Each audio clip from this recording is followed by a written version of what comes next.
এরা এই এক বছরে এই পরিস্থিতি তৈরি করতেছে, হাসিনা 16 বছরে করছিল।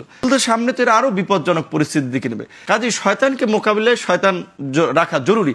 কাজে তাহলে বোধহয় এদের পাশাপাশি আওয়ামী লীগকেও রাজনৈতিক স্পেস রাখতে হবে। রাজনীতি করে না, কালচারাল, ব্যবসায়ী, বিভিন্ন কমিউনিটি, তাদের একটা প্রত্যাশা ছিল হাসিনা একটা মুসিবত ছিল, গেছে ভালো, এখন দেশে ভালো কিছু হবে। বাট এক বছরে যখন তারা দেখলো যে আগে হাসিনার লোকেরা মিডিয়া চালাইছে, এই অভ্যুত্থানের পরে এখন 2-3 দলের লোকেরা মিডিয়া দখল করছে, ব্যবসায়ী কমিউনিটির লোকদের কাছে চাঁদাবাজি করছে, মব সৃষ্টি করে মানুষের কাছে পয়সা নিচ্ছে, এবং বিভিন্ন মানুষকে আওয়ামী লীগ যেটা করতো ট্যাগিং করে আপনার হয়রানি করতো, হেনস্থা করতো, সমস্ত পুরনো কালচার আবার এখানে মানে পুনরায় চালু হয়েছে।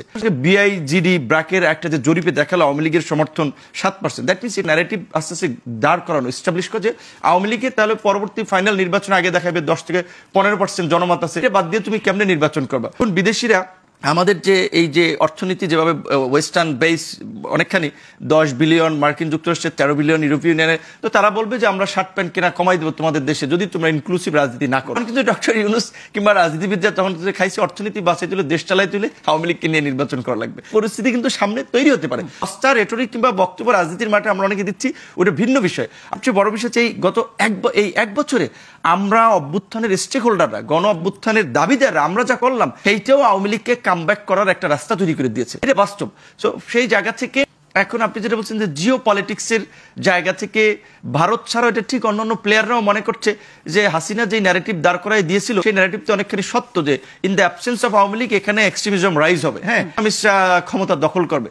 এখন এইটা ভাই, আমরা তো সবাই মুসলমান, আমি গণ অধিকার পরিষদ করি দেখা আমি ইসলামপন্থী দল না, এটা তো আপনি আমার বলতে পারেন না। ইসলামপন্থী দল, অন ইসলামিক দল, এইভাবে তো বলা যায় না। অভ্যুত্থানের পরে আমাদের বিভিন্ন শ্রেণী পেশার মানুষ যারা এস্টাবলিশমেন্ট আমরা বলি, ধরেন সরাসরি রাজনীতি করে না, কালচারাল, ব্যবসায়ী, বিভিন্ন কমিউনিটি, তাদের একটা প্রত্যাশা ছিল হাসিনা একটা মুসিবত ছিল, গেছে ভালো, এখন দেশে ভালো কিছু হবে। বাট এক বছরে যখন তারা দেখলো যে আগে হাসিনার লোকেরা মিডিয়া চালাইছে, এই অভ্যুত্থানের পরে এখন 2-3 দলের লোকেরা মিডিয়া দখল করছে, ব্যবসায়ী কমিউনিটির লোকদের কাছে চাঁদাবাজি করছে, মব সৃষ্টি করে মানুষের কাছে পয়সা নিচ্ছে, এবং বিভিন্ন মানুষকে আওয়ামী লীগ যেটা করতো ট্যাগিং করে আপনার হয়রানি করতো, হেনস্থা করতো, সমস্ত পুরনো কালচার আবার এখানে মানে পুনরায় চালু হয়েছে।